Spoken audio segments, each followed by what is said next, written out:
Studies have proven that forgiveness can increase someone's vertical jump energetically. So if you can just imagine the application that we could have if we could start applying that collectively. Have you ever wondered what it would be like if you followed your passion, really went all in? That's exactly what we explore here on The Purpose Project. I sit down with people who are doing what lights them up, entrepreneurs, creatives, mystics, dreamers, and we talk about the real journey, the ebbs, the flows, and what it takes to live your purpose. So if you're ready to be inspired, let's dive in. Hello, my name is Cyndal, and I am your host for The Purpose Project. And today I'm here with Emily, and she is a wisdom keeper, a healer, and an advocate dedicated to healing the divine human genome. Her journey involves deep spiritual insight and a powerful connection to the quantum consciousness and to the new earth. And she's currently working on an intro documentary called The Heroine's Journey, a vision quest from within the human genome, offering a sacred and radical path towards collective healing. Emily's perspective is bold, expansive, and rooted in love, and divine love, I will say. And I'm honored to hold space for this conversation today. Thank you. You're welcome, and thank you again for coming back for round two. Round two it is. Yeah, technology decided to stop working Only a halfway few through. months to reel it in. Thank you. And as you were already familiar with, how would you define purpose and passion? Do they overlap for you or are they separate for you? Well, I've had a lot of time to think about that. And I think the last time I said they overlapped, and I think that they do, but I think it's a process. For me, my purpose came with pain. So I have a pain to purpose story, which many of us do. A lot of wisdom comes through the experience of darkness. But I feel like a purpose-driven life is driven by a specific frequency. And I have had a life where I didn't have purpose and it was hard to enjoy life. I've been very sick throughout my life, and it's given me a lot of time to find very radical alternative ways to heal. Now that I have stopped being the victim and became the volunteer of my story, I'm realizing, I asked a lot of heavy questions, and to answer those questions, I had to have the experience that I had. So really trying to root into that. And I feel like passion is more of a feeling, and one of my main values is compassion. For me, passion is something that comes from once you have cultivated your purpose. It's an expansion of living a purpose-driven life. My passion is to help heal. That was taken away from me when I got sick.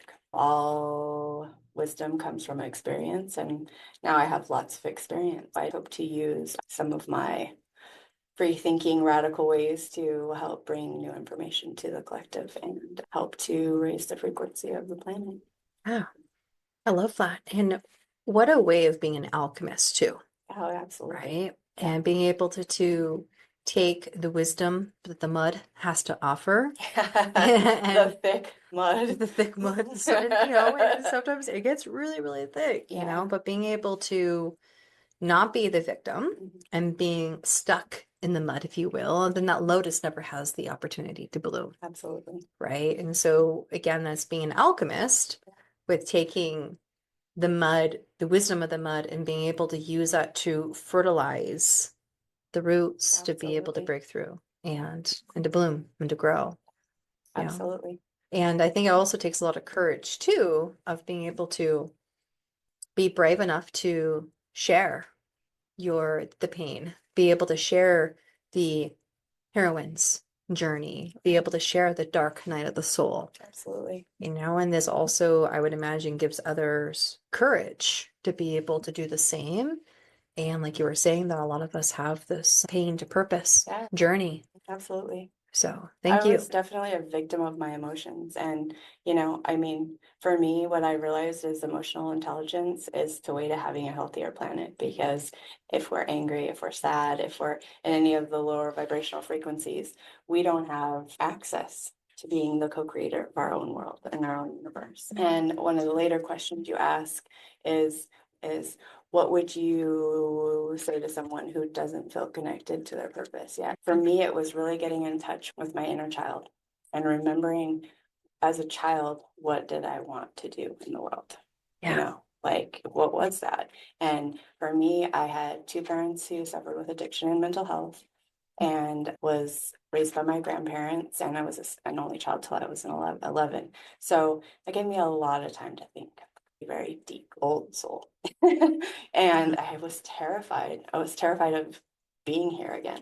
And I think I remembered what I came back here for as a child, and I had some kind of spiritual amnesia, which I think we all are awakening from. And so, anyways, the curriculum of the soul, right? I'm really like, the inner world has so much to offer. And for me, it came through writing. And I always just wanted to write a book. That's all I wanted. And the universe gave me lots of books. When I realized what I was writing and that I was writing information that could only have came from a higher source, I was like, this this is pertinent to mental health, addiction, abuse, neglect, homelessness, famine, like some dark topics. So coming to Spokane in 2018 and seeing the state of the world from where I'm from, which was Prosser, Washington, it was a wicked awakening. My heart was devastated when I saw the state of the world because I was very sheltered from what was happening. And when I saw what was happening, it changed everything. So, Yeah, I completely understand. And I'll touch on the topic real quick of doing inner child work. For an example, 90% of our programming comes from childhood. And so, in order to really be the alchemist and really be able to be more so in the present moment, it does evolve a lot of times, going back to our childhood and being able to identify the belief systems, the memories, the roots that are causing the programming that's affecting our personal day life, and that the emotional intelligence is one of the biggest keys to living a fulfilling and satisfying life, absolutely. of living a life that is truly in alignment with ourselves. So completely agree. And yeah, the houseless situation in Spokane, like if there's something you haven't really seen a whole lot of, and then coming to Spokane, it's really, really eye-opening, and it is really heartbreaking. And I know that you do like volunteer work, making like sandwiches, like for the houseless and everything. So Yeah. thank you for that. Thank you. Yeah. Well, I haven't been able to work for a lot of years. I got put on disability last year. So for someone who's always been an overachiever and a perfectionist, being home and having like I just really want to be in service. And it's really hard for me to work one-on-one with people right now because I'll take all the gunk. I will. It's wild. I'm very just in tune and sensitive. And so I have to be really careful with my energy right now. Going back to this all pertains to it. I was brought here in 2018 and I came to fight for custody of my daughter. And my nervous system shut down. I lost my ability to talk sometimes, to walk, to write. My whole nervous system shut down. And I had to get well from a lot of medications that I had been on legally for many, many years. There's nothing like being in your body and not being able to function. And just being in there and knowing that you got to find a way to reprogram your neuroplasticity and to learn how to do that. And for me, all of this came with the humiliating experience of going to a treatment center here in Spokane and unlearning and relearning basically everything. And I had severe PTSD, and I had an opportunity that honestly, it saved my life and ruined it at the same time because I had shut down my life. So it's been a long road. And I have a 16-year-old who's counting on her mom. So yeah, I've been working on this project for my whole life, but with consciousness, like in the conscious world.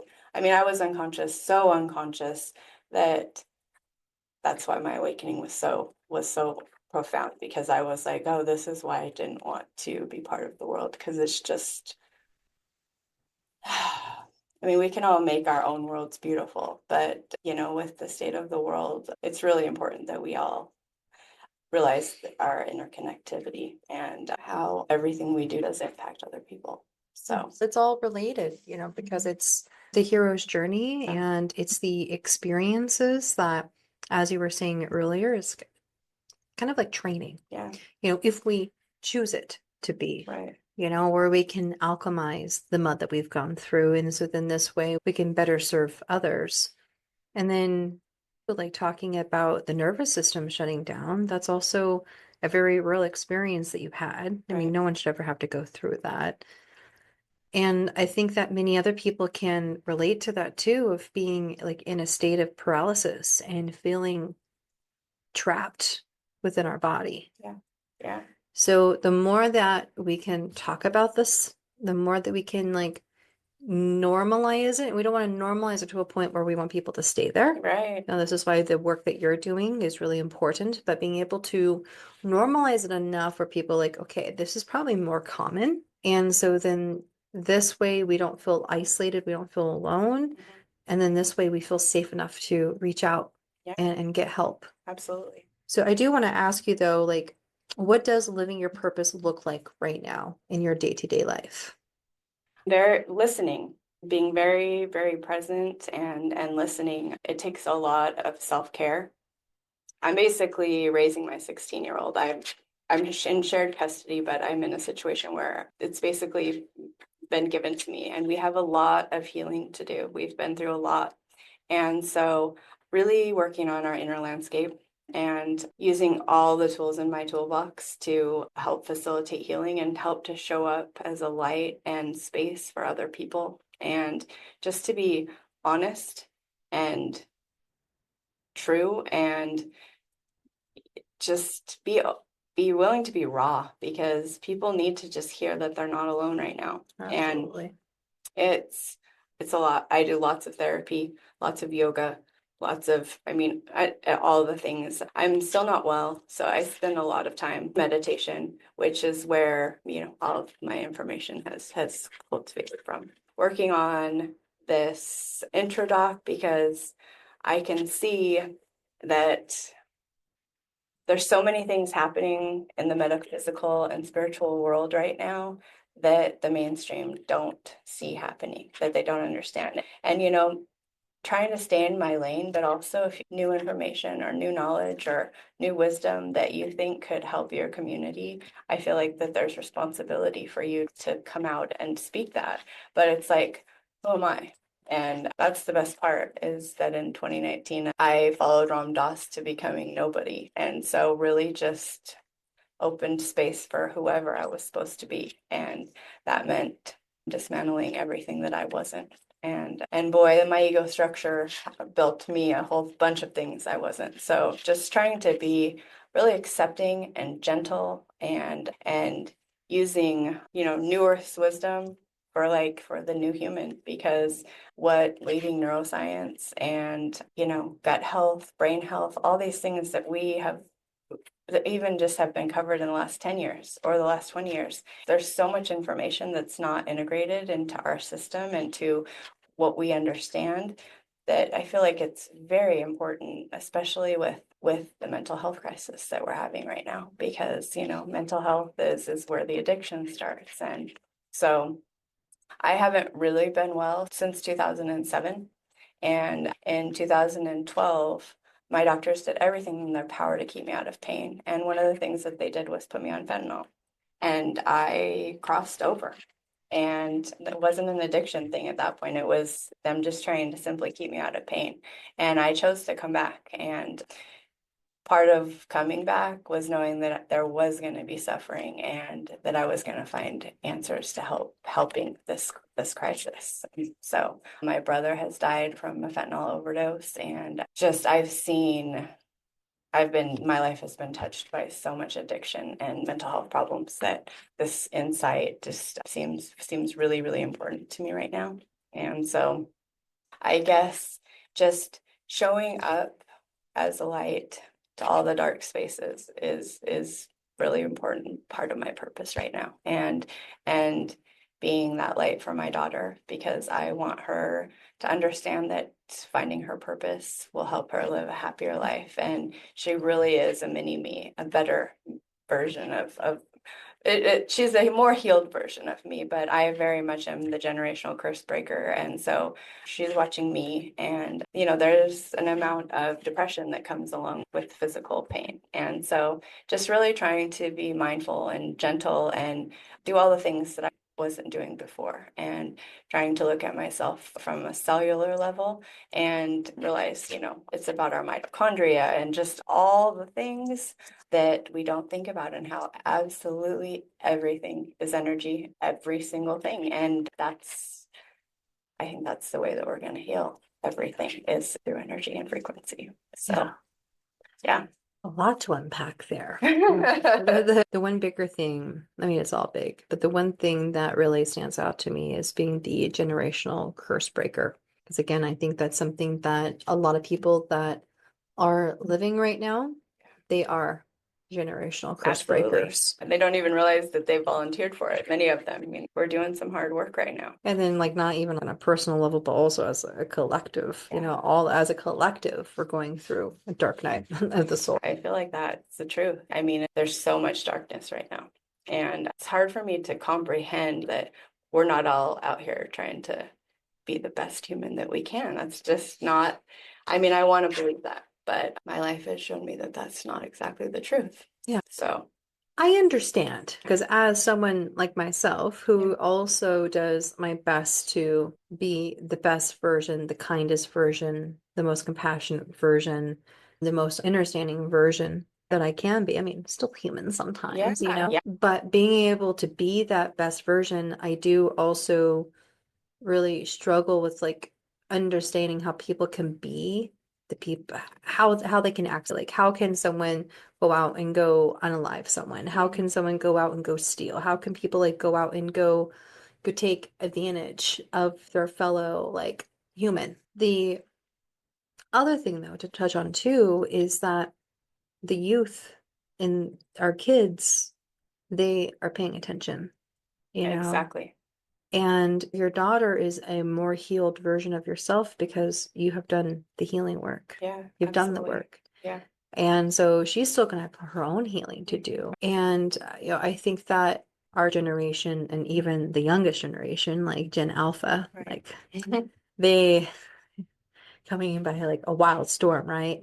We are breaking this generational trauma and we're breaking those chains to be able to chauffeur in the new earth. Yeah, absolutely. So I did want to ask though, because speaking of new earth, how would you explain like what is the human genome? If you can give a simple explanation of what that is, some people can understand that.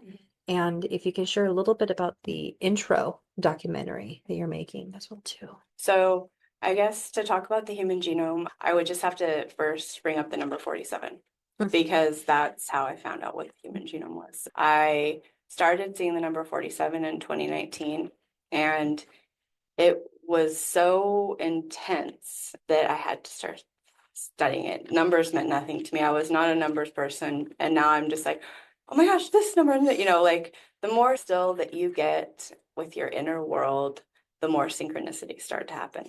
So the human genome is our full expression of everything, the biology of belief, that everything that happens on our inner and outer world. So for me, the 47 led me to the gene keys. And it's so wild because the expression of gene key 47 is oppression, which would make so much sense because I'm a very oppressed human being. Right now, I have the opportunity to either use my work and not cause any more harm, or I have the choice to go to the authorities and tell my big, sad, huge story and cause harm. And I'm choosing no more harm. Like that is, there's been people that have really hurt me. And I feel like the biggest consequence of that would be seeing me rise and heal without even giving them any more power. And so when you say genome, I guess, our genome is everything. It's our chakras, it's our meridians, it's the whole inner expression of every single thing that we are. They'll talk about like the CD, the gift for the 47 is 22. and it is grace. So you go from oppression to grace. And a lot of people that are oppressed as me would be, well, very, very angry, and I was, which is what shut everything down. One of the things I had to do was to let go of anger and forgive. Studies have proven that forgiveness can increase someone's vertical jump energetically. So if you can just imagine the application that we could have if we could start applying that collectively, I mean, it's so huge. It's just huge. And those people don't have to forgive us to forgive them. And when we forgive them, then we send them into an awakening too. It's wild. As I started studying all of this, everything we think about someone, it impacts them. Every single, our minds are so, so powerful. So right now I'm swimming through a sea of projections because I'm getting all sorts of projections and I'm just like, whoo, it's all a lot. I found out all of this and the deep understanding of this when I was introduced to dialectical behavioral therapy, which leads you to mindfulness. And at the very end, it's all about merging the right and left side of the brain, masculine and feminine side of the brain. Our world is completely ran by the left side, the masculine side, and the divine feminine, she's coming up, like it's happening. Like a It's wrecking ball. pretty much. And she's been very damaged. A lot of us who are realizing, that we are sovereign beings are being called to do the work. And so realizing that, well, like we were talking earlier, we're all star seeds. When you get very still with your inner world will speak to you. All the answers are in there. They all are. And my world started telling me, that I have sick microglia, that I need anthraxanthem. I mean, specifically things that I had no knowledge of how I even began to understand. And so healing the mitochondria and healing the microglia and realizing that, I was very sick inside from so much toxicity, and humans that are toxic around you will make you sick. It's just the truth. And we don't always have a choice to leave those people. I mean, especially when there's, not financial security. And, I wasn't sure how I was going to take care of my daughter by myself, but the universe, it has been. And so I really struggle with being seen and being on camera. I tried to do some TikTok, and I know that I'm supposed to be So doing you it now. tried, but you did. I did. You do. I did. So I've made some space on my phone. I know that I've had a lot of people reach out to me and be like, I'm paying attention, like, your work's helping me. And I'm just like, oh, okay. It's just my work comes with a lot of humility. And humility is something that I've definitely cultivated over the years. So just really getting comfortable with all this work because it's all new to me. I'm like, it's all new. So anyways, so merging the right and left side of the brain, which you become whole brained, right? And that's where we integrate the shadow work back into us and we become, the light and the dark, which you talked about the alchemy. And so I believe like the 47 gene key, it lives in the genome. And so this more still and more aware and more still that you get with your inner world, the more everything starts to express. So going back to people looking for their purpose, right. That's the answer to everything. I had writer's block for so long, and when I started writing, it became such a mystical experience. I just couldn't, I was just like, how, what?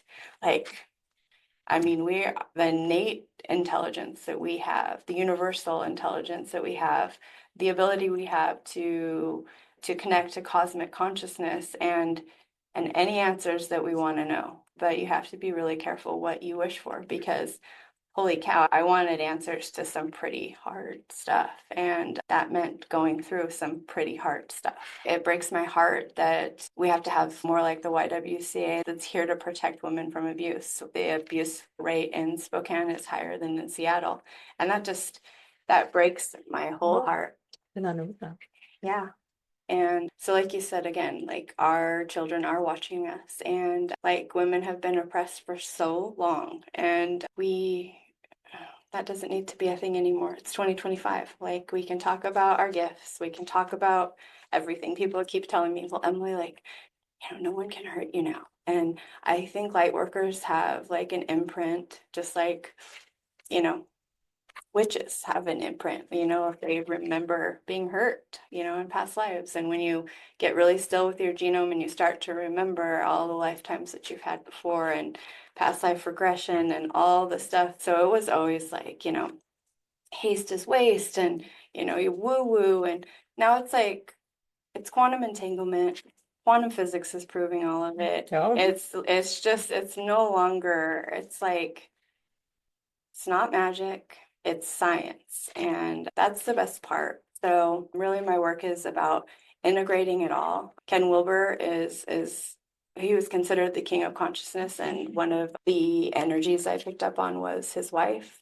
And they were studying cancer because she died from cancer. Both of my grandparents died from terminal cancer. So that's really like something big for me.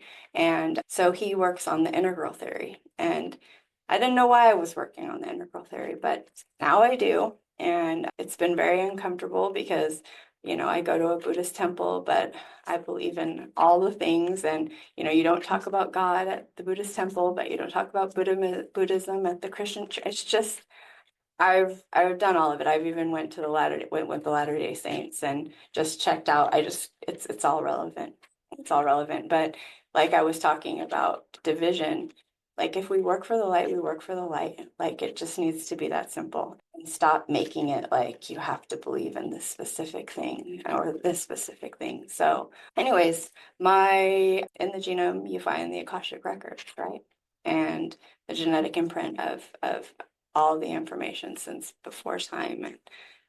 And I clearly had this mission. So yeah, I didn't say that I had a calling when I began this, and it was to do the work of like shamanic practitioners. And there's 12 steps in the hero's journey. And the 12th step is you return with the elixir. Dr. Alberto Villaldo, which is a world-renowned shaman, I just did a master class with him, and they talked about the hero's journey and then the tree of life, which is what I've been writing about. And I was just like dumbfounded. And they did this sacred ritual. And in the ritual, they talked about the coca leaf and how, we mess everything up. We make, like we take medicine and we So the yeah, coca leaf, we yeah. do that with tobacco. We do that with so many other, like grandfather tobacco. We do that with a lot Yeah, of plant medicines. absolutely. But the coca leaf spoke. And what the coca leaf said was that the hero needs to return with the elixir. And so I went all over this town, like to every spiritual person I could, and I'm just like, I need to show you this project. I'm working on this project because it's so much bigger than me, and it can help so many. It has nothing to do with me. I'm just a conduit of the information. And I'm like, I have the elixir. Like, it's big. And so we talk about the new earth. The new earth is a frequency. And right now our earth is at 1/7. 1 billion of Earth's population is at the frequency. So we've reached a critical mass, and we can transform the planet. That's the part.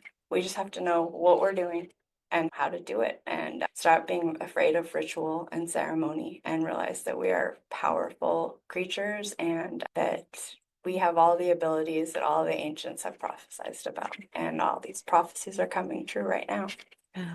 Lots of them. So also there's a Dr. Timothy Desmond who studies the hero's journey. And he says, in theory, if someone can emerge from the underworld with these answers, that it could help to heal humanity. And I believe that's exactly what I've done. I mean, so I'm just like, if I could just message Ken Wilber. Oh, I've tried, but I'm just like, I'm going to have to do something different because I am completely computer illiterate. So that's why I'm doing the intro doc, because I just need a small piece that says enough about what I'm doing that I can have other vision partners, because that's what my work is calling in now, is people that want to make the same impact as I do. So if other people have been touched by mental health or addiction or not at all, just this is a work that's deeply led in compassion. No, I'm picking up what you're putting down. Okay. And I mean that is a huge part. And even like when you're talking about the human genome, like it made me think of like human design in a way. Like human design Yeah. seems to like include all the things, even though I'm not too savvy with human design. I'm definitely way more into astrology. Actually, I had many thoughts as I was listening to you. Going back to forgiveness, intelligent forgiveness is something I like to teach in my practice because I think that you're absolutely correct that forgiveness is one of the best ways to raise our vibration, Yeah. being able to let go of all of my anger. And it was one of the Buddhas that said, holding on to anger is like drinking poison, expecting the other person to die, but you're the only one that's being poisoned. Absolutely. Right. And so forgiveness is a gift that you can give yourself that changes how you feel. And forgiveness is a gift that you give yourself that frees you from the mistakes other people have made in the past. And so, like, forgiveness is for you, it's not for anyone else. And I do believe that, as humans, we naturally have a high vibration. But what's the thing that holds us down? Is holding on to the anger, holding on to the guilt, holding on to the feelings of inadequacy. And so when we can let go and become aware of the programming, then choose to let it go, then naturally our vibration begins to increase. You get Absolutely. higher. And then my other thought was when you were talking about your therapy that you were doing, about the left and the right brain coming together, coming whole. This made me think of like an Alan Watts quote talking about holy people. Oh, yeah. Are you familiar with that He's quote? one of my favorite teachers. Yeah, I love Alan Watts. Yeah, me too. And so Alan Watts talks about, how holy people are scary.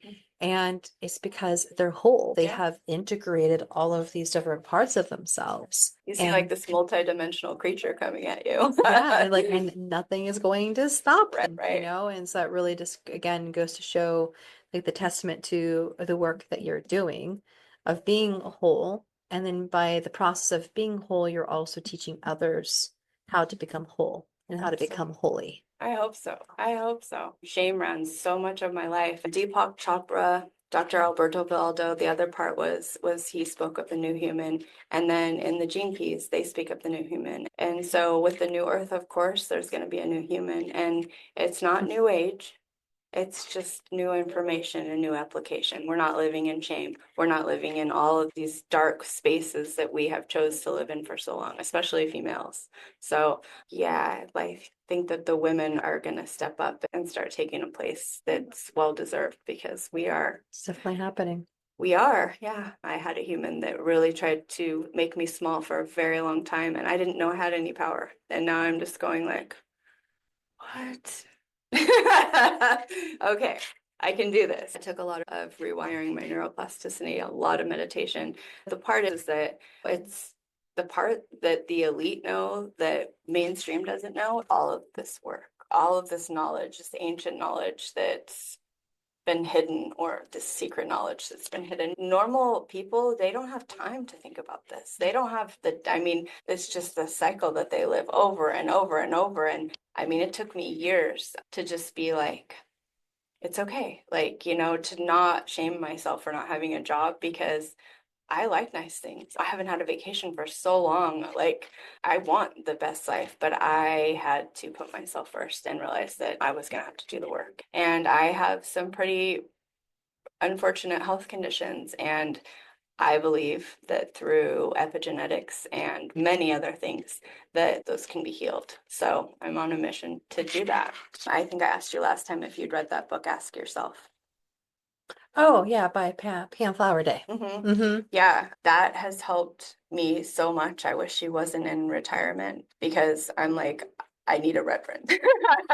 But her book helped a lot, and there's like 16 or more gifts that you can cultivate. And I mean, I didn't know that I was doing remote viewing. I didn't know I was doing automatic writing. I didn't know I was clairvoyant, clairaudient. I didn't know all that. And you know, I am a medium, but is that what I want to practice? There's a lot of mud. There's a lot of mud, and it's been very scary to get comfortable with all of that. I have had a huge download, and I have so much information, and it's not like far out information that nobody would know, what would want to know. It's like information that I would want to know if I didn't know. Not all of us are well. And someone that really makes me feel normal is Matthias De Stefano. Have you seen any of his work? He remembers Atlantis, similar to how I remember Lemuria and multidimensional things. So there's 5D, but then it goes way farther than that. And you're aware. I didn't know that psychology was all based in just these dimensions. So really, when I started studying DBT, and then I found Buddhism and realized that it parallels the Zen practice. Like, I wasn't trying to become a Zen master, but I'm like, damn, when you can cultivate and find the space, there's a place of peace. And that's why yogis are so peaceful. There's just this space inside of your mind that Campbell talks about, you know, the dialectical, or no, transcendental meditation, David Lynch, that blissful Satchitananda, you know? And I think there's a lot of people that would be grateful to find that place right now. So it doesn't have to be all about doctrine, and you don't need to subscribe to any of that, but living from the heart space and the heart coherence and the heart mind, the heart math, all of this stuff. I mean, we can do just huge things. So really, I feel like Einstein was speaking the E equals MC squared, all the stuff, and that Tesla took Einstein's work and he applied it to the car. And that the quantum work, quantum entanglement, quantum physics, all of that can be applied to the human body before it gets sick. And these are what highly functional people are, people who affect the quantum living and use food as medicine, like the Ayurvedic. And, you know, it's all very important. And I feel like together we can, we have to, our system is collapsing. We're going to have to do something. So we can't just sit around and wait for someone to do it for us, because no one's coming to save us. And people have been doing this work for millennia. And so a lot of my information has came from psilocybin and connecting to the mycelium, and plant medicine has so much information for us, so much information. So right now there's a local church, the Church of Gaia, and they are going to start administering ayahuasca here locally. And I've went to it a few times, and I'm just like, you know, we can't all afford to go to Peru and, you know, go journey and do all the stuff. So we're gonna need to maybe listen to what the ancestors were saying, because they kind of had it figured out. We've just made such a mess of things. And it does get messy as things collapse. And as the old collapses, it's very much like a tower moment. And that is an opportunity for us to build something new and build something that is going to be better for the collective as a whole. And I do think that is one of the opportunities that we have as a collective, is tapping into our roots and slowing down, saying that as Aries, slowing down and being more in the present and giving ourselves that gift. For those that feel called, sitting with the plant medicines. I mean, and there's different types of plant medicines. Even like one of my clients, he's over there in Texas, and he was talking about how he drinks like 3 or 4 cups of coffee, and coffee is a plant medicine. You know, and it's an abused plant medicine, very similar to the coca plant and the grandfather tobacco, and other medicines as well too. And so I gave the suggestion to ritualize it. When I was in treatment, that was one of my therapists said, was to smoke mindfully. And I was just like, before I stopped smoking, and I was like, okay, you know, I get it. Like, you know, if you're not sitting there shaming yourself for it, or, you know, I mean, everything in moderation, but there is the Arabica, is it that right? It's the coffee there, or something, Arabica, I don't know, can't think of the word, but yeah, it's very medicinal. So yeah, so many medicinal things. I didn't realize how much information psilocybin had, and nor how much it helps with healing so many different things. They use psilocybin to help people with extreme PTSD, with CPTSD, veterans and first responders, and it helps with the neuroplasticity. And then if you're doing it the correct way, such as having like a healthy diet, not just the foods that we're consuming, but then also the content, the music, the TV, everything that we are consuming. And then we're giving our brain the right amount of like healthy fats and everything like that to really get all those wires firing again, we can use that as an opportunity to have like a full-on reboot and using the neuroplasticity to get us back rebooted back up on board. Absolutely. And so it's like thinking about how, trauma can damage our brain, but healing can also help heal our brain. Yeah, absolutely. You I've know? really been thinking about our body as a computer and rebooting, and just really like, okay, my amygdala is swollen. Now, how do I shrink my amygdala? Like just getting very scientific with it because, man, I mean, we're such intelligent creatures. And, people used to say like, well, use your wisdom or use like, it's so weird because I was so busy. The doctors had me on like 60 milligrams of Adderall for a very long time. And I no longer take it, very neurodivergent, but that was required only by myself to stop taking so that I could slow down. And now, I have unmedicated ADHD, but also that has helped my project. I mean, there's another power that comes with it. And definitely, I mean, I believe I have unconventional wisdom because I've just lived an unconventional life.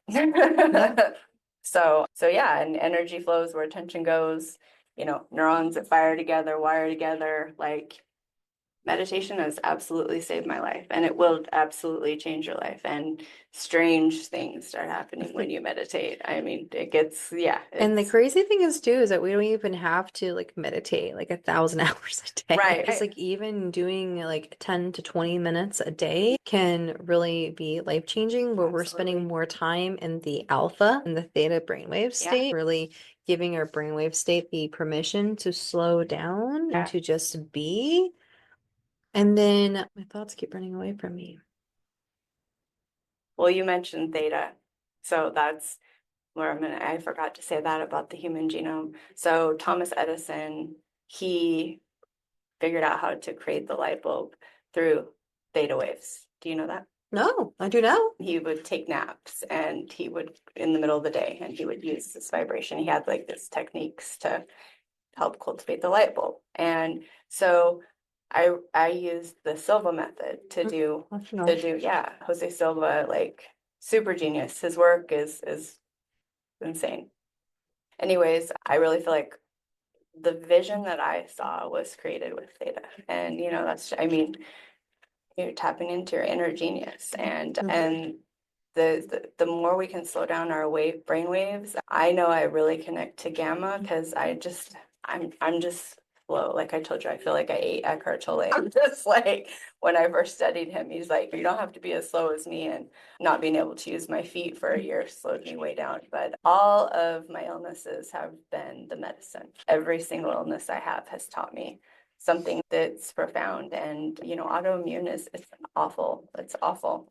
And if you can heal it before you get as sick as me, I just want others to have options before there's permanent damage, So yeah, it's a lot. I think that one of the goals is to get our mind, heart, and gut into alignment. Yeah, right? Absolutely. And oftentimes we can have like one in alignment, but not the other two, or sometimes we get lucky and have 2 out of 3 in alignment. Right. But being able to get the 3 all in alignment.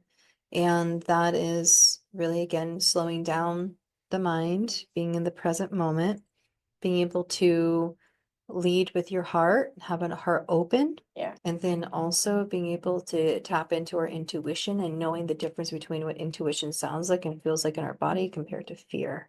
Yeah. Because they're different. The more toxins that we have in our body, the less we're connected to our intuition. For a long time, I don't think I had intuition. When you're as sick as me, there's really not a light. You're just an autopilot. And when I was just like, when I found myself on the floor, you mentioned Alan Watts, with my weight blanket, and Alan Watts being like, okay, if I survive this, I promise I will tell my story. I will use my pain and I will, all the things. And so here we are like 6 years later, and the thing is I started to heal and just got exposed to a ton more trauma because of my situation. And I want to protect my daughter as much as I can. Of course. And so that would mean not slamming her dad, which I love very much. The human condition is just the human condition. It's just been so conditioned. And I want her to see that I came to the finish line without. You're taking the high road.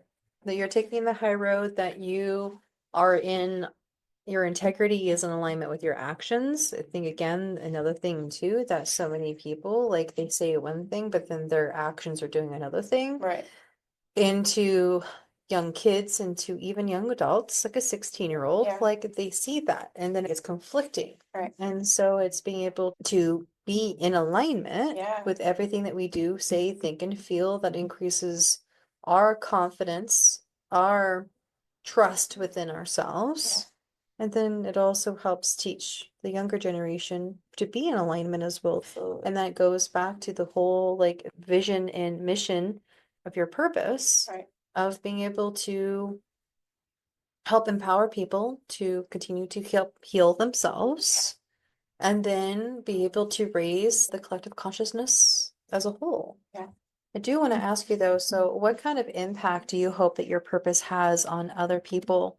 I would say a lot of people are very angry right now and valid and don't have a lot of hope. I mean, watching the state of America right now and just like the whole thing with Gaza, just all of it, it's just really devastating.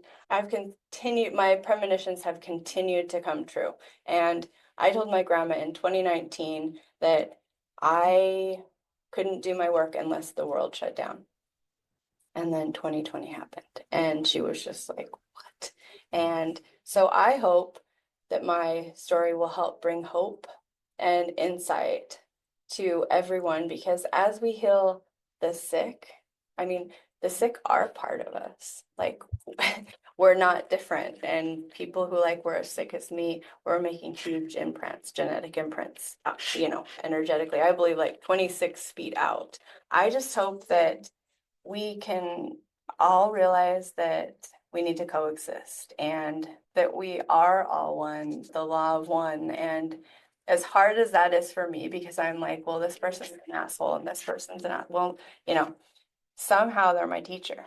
And so anyways, I just hope that my story will help, because I know there's a lot of people that are discouraged, depressed, that don't have any hope, especially with mental health and addiction. And if I can do it, then absolutely they can do it too. I've tried to reach out to a whole bunch of people from my past, because I'm like, you have to see me, you have to talk to me. I was just checked out for a really long time.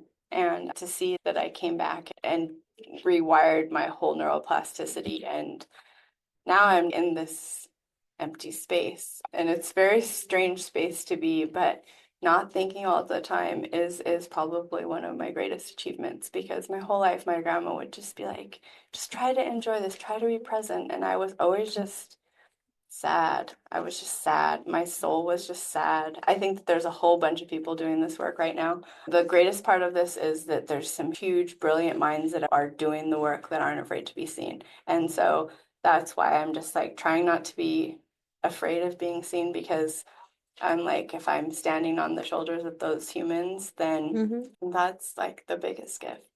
So yeah, I became nobody so I could figure out what the heck I was doing, and dismantled myself. And this work is for everyone. You don't have to be a Zen practitioner. You can use DBT, and you don't have to subscribe to any doctrine. We can use energies and frequencies, and it's just, there's new ways of healing. And it doesn't have to be, you don't have to become spiritual. It doesn't have to be like that. You can just, I believe that we're all spiritual beings having a human experience, but for a very long time, I was just a damn human having an angry experience. And so, like I said, 22 is the CD of 47, and I do feel like I have been blessed with grace, because there's just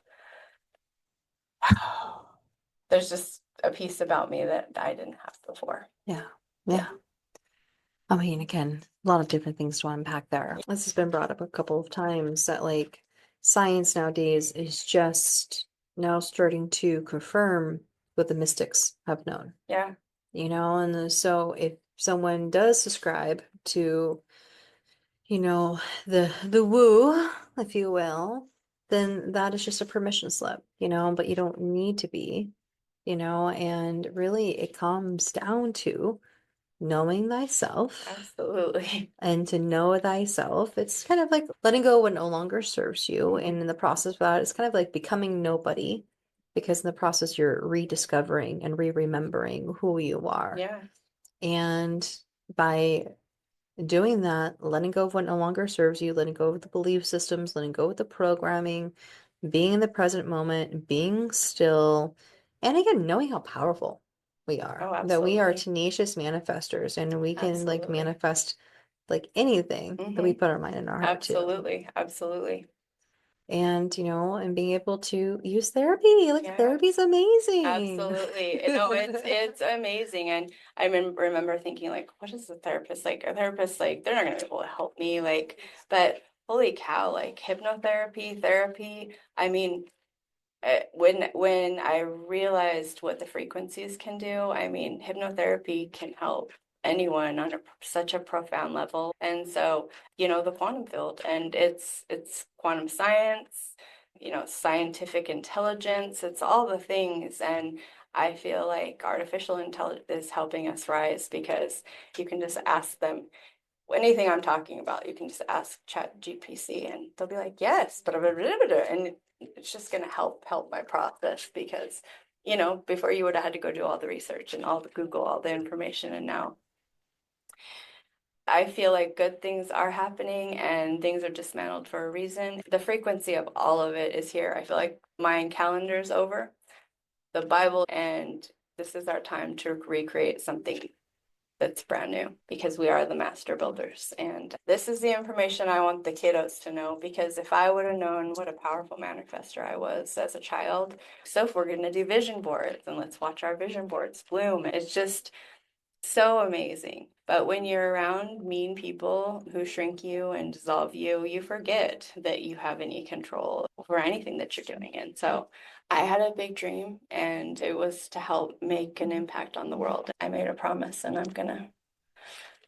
I needed a way, and it was like all of a sudden I had you're doing the Purpose Project, and then I have these friends that are going to help me do this intro doc, and I'm so terrified. But recently I had someone over to my house who I really respect, and they're like, anybody who's made a big change in the world, they're terrified, they're scared. And they're like, you're way ahead of your time. Well, when you study altered states of consciousness, what shamanic work does is they go way ahead of the tribe and they try to find out new answers to help. And so it's the elixir. So yeah, it's pretty wild what's happened. And I've had therapy along the whole way to make sure that I had someone there being like, no, it's just gifts. No, you're not crazy. Because when you start channeling, like, yeah, I was just like, I've lost my mind. I've worked with many clients over the years that have just started their spiritual journey. They feel like they're losing their damn mind, and it's just like, gosh, you're right on time. It's part of the process. So if someone wants to reach out to you to learn more about your purpose and just more about your story, is there a way that people can find you, get a hold of you? Yeah. So I am on Facebook. It's just Emily Dodson, Emily Ray Dodson. You could message me on there. Emily Dodson Moonchild at Gmail is my email. And I'm ready to take the steps that I'm scared to do. But that's the only way. Diving deep. Forward. Just jump. So, just jump. If you're not on the edge, you're taking up too much room, right? I was going to say the famous words of a sage once said, just keep swimming, just keep swimming, just keep swimming. But you have to jump, not to make that leap, just keep swimming. Anything else that you would like to add before we begin to wrap this up with a pretty little bow? Just that this work is very important if Earth wants to have a future. Yeah. So, I mean, the way things are going, change is difficult and uncomfortable, but that's the only way that things are going to happen. Well, and the funny thing is that the brain doesn't like change because the change is unpredictable. Like it's like, oh no, if I go do that, like I don't know what the outcome is going to be. Right. But the irony of that is that change is the only thing that's constant. Right. Change is the Absolutely. only thing that's really, really promised, is that everything changes. And so it's getting comfortable with that, being able to sit with that Mhm. and learning how to adapt. Yeah. Learning how to adapt, learning how to pivot doesn't mean it's gonna be fun. I mean, that's a mindset, I guess, but it doesn't mean it's gonna be fun the whole Right. time. Absolutely. You know, there's been many times throughout my life where I've had to like pivot and adapt, like, oh, this really sucks. Oh, this really hurts. Yeah. But the quicker that we can do that, the quicker a bounce back is. And then, like, okay, you're off. I'm off again. Just keep swimming. Absolutely. Cool. Absolutely. So yeah, I'm just very grateful for this space and Grateful that you're here for this space, sharing space with me and co-creating. absolutely. And thank you. All right. Thank you. Thank you for everyone out there listening to us. And I hope this was insightful. And I really hope that you were able to take some little knowledge nuggets, as I like to call it. And please go ahead and drop that down below. What was the biggest takeaway and what was the biggest knowledge nugget? So again, my name is Cyndal. Thank you for hanging out with us today. Take care. Breathe deeply. Thank you.